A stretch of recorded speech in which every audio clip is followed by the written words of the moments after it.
Hello, and you're welcome to Diaspora Digital Media. My name is Ron Palm Jr., and this is DDM Politics. Today, we're looking at the Israeli Gaza war and Nigeria's neutrality. Question is Nigeria neutral? With me to discuss this issue is no other than the Dr. Nwanko Tony Nwezigwe. Doctor, you're welcome. I am simply the president, International Coalition Against Christian Genocide in Nigeria. Okay, thank you very much. Now, give us a brief background as to the Israeli Hamas conflict. Well, it is a long story that goes back to antiquity, but the issue in question is that for those who are familiar with the history of the Bible and the history of the Arab and Middle East, you find that the Jews, as one originally owned the land, what they call Palestine today, what is today part of Jordan, what is today part the Israel, what is today West Bank, and even Gaza Strip. We could, yes, and that Roman after the Roman conquests, we all know about it. On 70 AD, the Romans destroyed the temple and then expelled the Jews. 70 AD, and the Jews scattered. And we've been hearing about how they've been surviving throughout the whole centuries until the beginning of the 19th century, when they had at that time, the Jews were talking about assimilation policy, trying to live like Europeans so as to become part of part of Europe, because they had no hope of going back to their promised land, which is today the state of Israel. They never had any hope, but yet they were still those you call Messianic Jews who still promised that they will one day go back to that land. For us who are conversant in the Bible, you hear about Psalm 123, the Lord is my shepherd, I shall not want, and so on and so forth. These are just biblical expressions of the Israeli right to that Palestinian. Then in 1893, there was that Dreyfus Affairs, a Jewish French army officer, major, later promoted to lieutenant colonel, who was accused of coup plot, but because he was a Jew, it raised a lot of hatred for the Jews. And before that, I found that Jews in other parts of Europe were being massacred en masse within a short time, just as we're having in Nigeria today. The Middle Belt, and a short time they were just little mistake, they will massacre them. In fact,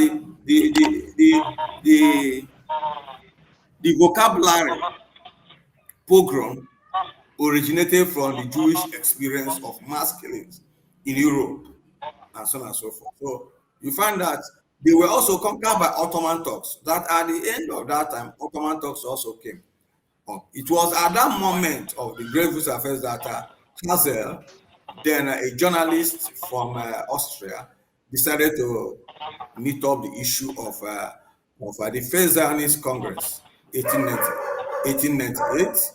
And First Zionist Congress, was then thereafter that the whole world Jewish now decided to say it is right time for them to get their own home, to go back to their own home. It was just shortly after that the First World War broke out. First World War, and the Ottoman Turks were conquered and restored the land from them. And before then, there was that promise by Britain that if the Jews supported the war effort, they will help them to get their land. So that was actually what happened. And at the time they conquered, the Allied forces took over. Let us bear in mind, because a lot of people, have a short-sighted historical sense of the Middle East. As at the time, Britain conquered Middle East from Turkey in in the First World War. There were no countries as we have today in the Middle East, except maybe Persia, Iran. All you have today, there was no Syria, there was no Lebanon, there was no Jordan, there was no state of Israel, there was no Iraq, there was no Saudi Arabia, there were no Yemen as countries.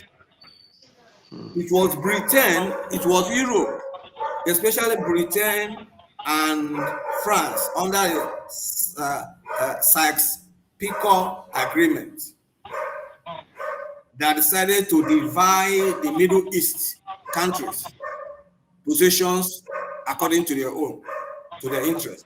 So they created Transjordan and made the son of the Mufti, the keeper of the Muslim,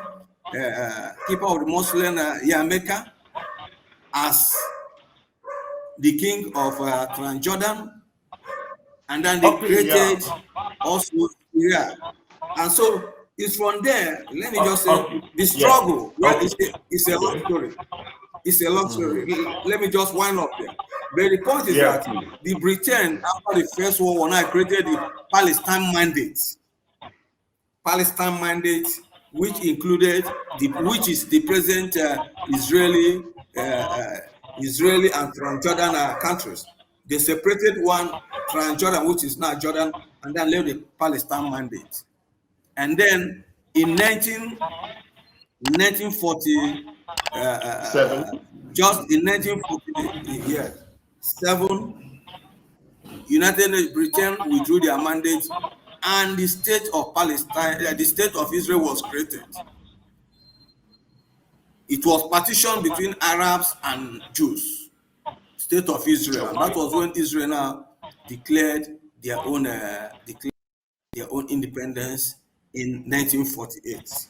And immediately Israel declared their independence. The whole Arab countries, half of them, came and attacked Israel. Just 24 hours after the declaration of their independence. That was the first war of independence. Israel defeated them on land. They continued until 1966, 1967 war, the 6-day war. The whole Arab nations again gathered and attacked Israel, and Israel again defeated them, even to part of Egypt, the Sinai, conquered the part of Syria and other areas. So they continued until 1973 again, when Egypt again, the Yom Kippur War, attacked Israel again. Israel again defeated them. Then when they now discovered that they could not be defeated, when the Arabs, especially Egypt, which suffered most of all the Arab countries involved, Egypt decided to go into the 1978 Camp David Accord, which now made Israel to now give them Sinai and then made peace with Egypt, with Egypt. And then from there, we now move to 1933 GOP, 1993 the Declaration of Principle, which now created the Palestine, the Palestine Authority, with limited autonomy that Israel was in the midst of that the radical part. Yes, Doctor. Decided before you get there. Doctor, before you get there, let's fast forward to what is happening today, because that's the history. It's large, as I can see it. Now, today, by last year, sometime on the 7th of October or thereabout, during the feast, one of the feasts in Israel, they were attacked by terrorists, and quite a number of people were killed.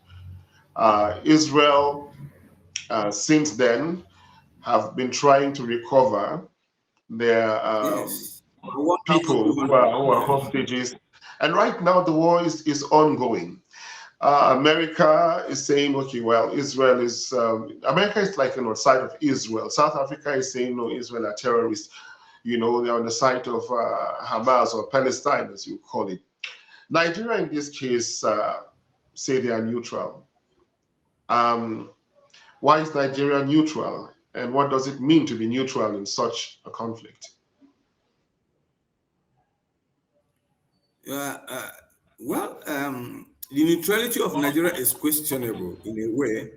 Ordinarily, Nigeria, including Africa generally, especially the sub-Saharan Africa, are supposed to be neutral in this case. Nigeria is not neutral under right from the time of President Buhari to the present Tinubu. We've not been neutral. They've been pro-Palestine. They've been supporting Palestinians against Israel. But because of the diplomatic implications of coming out full blown to say, look, because this is a country that's sitting under the keg of religious gunpowder. With here in Nigeria, even though the Christians, are divested of political authority, here the Christians are the larger in population than the Muslims. The government knows the implication of coming out full blown to say they are in support of the Hamas or Palestinians. But obviously, being Muslims, as we all know, they are spiritually in support of the Hamas, while the Christians in Nigeria are really in support of Israel. So I don't think Nigeria is neutral. Nigeria is only keeping quiet because of the diplomatic implications of coming out of it. And when I mean Nigeria, I mean the present governing federal government. Now that is quite strong because the National Assembly said Nigeria is remaining neutral on the matter, but you postulate here that Nigeria is not neutral. Any evidence to that effect, sir?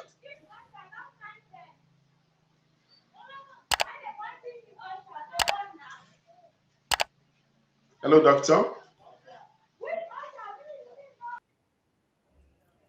You look at the statements by those who are concerned, like Gumi and others, and also look at the heartbeat of those who are ruling the country. So it's not a question of getting tangible evidence. In diplomacy, you don't talk of tangible evidence. You talk of the heartbeat of those people who are the pendulum of their policies, where it goes in. Nigeria is only staying on the fence because major Arab nations are not fully in support of Hamas, like Egypt, like Saudi Arabia, like the Gulf states, United Arab Emirates, and other, except Oman, which is housing them, and then the Houthi rebels and the other, of Yemen, and then some like Algeria and so on and so forth. But the main bulk of the senior Arab nations are not in support of Hamas. In fact, they want Hamas to be dealt with. These are the only people who were forcing Nigeria to be on the fence. Not that Nigeria is neutral. We are not neutral. We don't need any mathematical evidence to prove that Nigeria is one-sided in this case.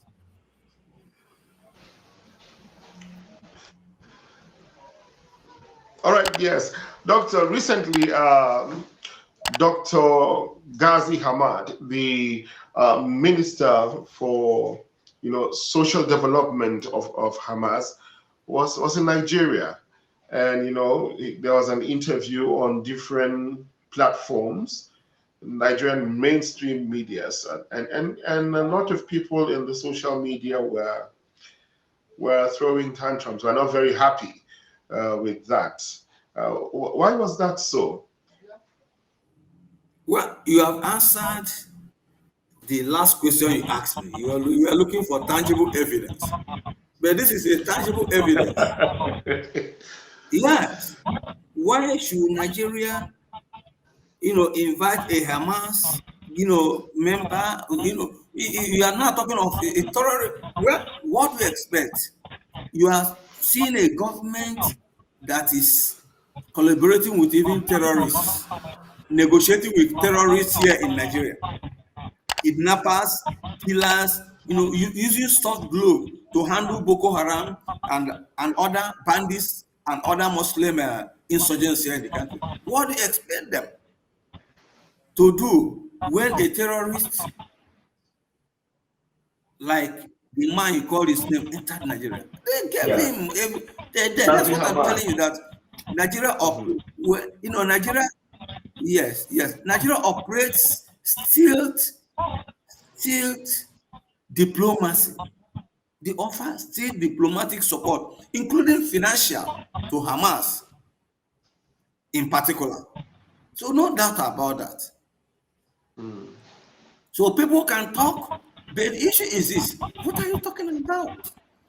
When you allow your country's electoral system to impose a Muslim president and Muslim vice president in a nation that has approximately 57% Christian population, and then you expect the same government to react against a visiting terrorist from the Middle East.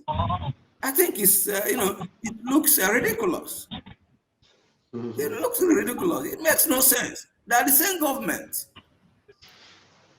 that is run by a Muslim president and a Muslim vice president in a predominantly Christian nation will then come out to oppose their colleague coming from this somebody on the same ideological, religious, and terrorist boat with them. It's not possible.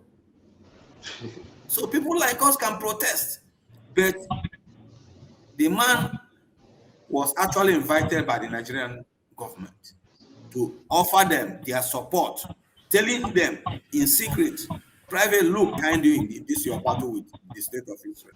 Simple. And that was his mission. It was a diplomatic mission, well planned, well executed, and achieved accordingly. Well, Dr. Tony, those are very, very strong allegations. Well, but they are your opinions, and of course, you are entitled to your opinion as it is. So far, there have been cries that the war should come to an end. We have been hearing of ceasefire, no ceasefire, ceasefire for some time, and the ceasefire ceases again.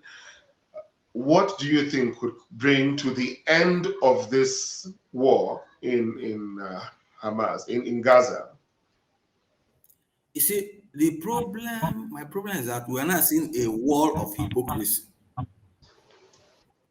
All these people clamoring for end of the war, clamoring for this the ceasefire or whatever. They're not even talking about releasing the hostages being held by Hamas unconditionally. They will go to the United Nations, they will say, look, Israel should humanitarian support, there will be ceasefire. Have they actually told Hamas, release those remaining hostages? Then let the world now know that the onus will be on the state of Israel to stop the war. So I think even though Israel, because we are now talking about 130 hostages being being held now, but Israel has already lost close to 300 or even more soldiers in this battle. Just to rescue, yes, you can. So it's not a question of hostages alone. It's a question of maintaining the question of security of life in state of Israel. It's a question of trying to curtail the terrorist excesses of Hamas, who believe that killing, as we have them in Nigeria, who believe that the killing of an infidel is a gift of heaven for them. You are talking of Hamas that does not believe in the existence of the Jews in the state of Israel. You are talking of wiping out people who have thousands of historical links to the land. But in your own case, in the case of all the Arabs in the Middle East here, their history can only be traced to the 7th century AD, when Muhammad and his Islamic warriors invaded the land and conquered it. And you're talking of the Jews who have been there for over 3,000 years. And you're telling them they don't have rights. I think Europe is becoming, even Europe and to some extent America, are becoming a bit not extremely biased and wicked over the Middle East conflict. And that is why Europe is being conquered gradually by Islam, by Islamists. Look at Britain. Look at Okay. Britain. Something they cannot do in Arab world, they are doing in Europe. And they call it freedom to death. Okay, Dr. Tony, on a final note, because you did a very strong quote there, the talk of freedom has to be on the basis of at least the release of the hostages. Any final comments before we wrap up the show, sir? The issue in question is that unless the Hamas are rooted out of that Gaza Strait, Israel will never have peace. In fact, it is indeed the Hamas avowed ideology of killing every Jew that stalled the implementation of the 1993 Declaration of Principles between Palestinians led by now led by Abbas and Israel, because of the terrorist tendencies of Hamas. So unless Hamas are removed, totally defeated, the Palestinians should not be talking about even having their own state or even having their own independence from Israel. So the first stage to Palestinians to have peace, to even speak of having an independent Palestinian state, is for Hamas. Any force that claims that these Jews have no right of existence on the land, that the state of Israel has no right of existence, can never bring lasting peace in that holy land. And such a group has to be rooted out. That is my business and our business. Thank you very much. Thank you very much, Dr. Nwankwo Tony Nwa-Ezegwe. I took my time to pronounce it so that I'll get it correct. And thanks for making time to share with us your experience and your thoughts on the Israel and Palestinian Gaza war. Thank you so much, sir. Thank you very much. A wise man once said, "He who plagues others with pebbles asks for rocks in return." While peace is what we need as much as we can, we should also be ready to extend a hand of friendship. We should also be ready to maintain the peace. There is definitely a thin line where peace can exist without justice, if not impossible. So while we pray and hope for the best in the Middle East, we keep our fingers crossed and we'll also take care of our own country and keep it safe. On behalf of the entire team, Ron Palm Jr. saying thanks for being with us on DDM Politics. Special thanks to my guest, Dr. Tony Nwankwo, for being part of the program, and Diaspora Digital Media saying thanks for watching. Thank you very much for this golden opportunity to speak my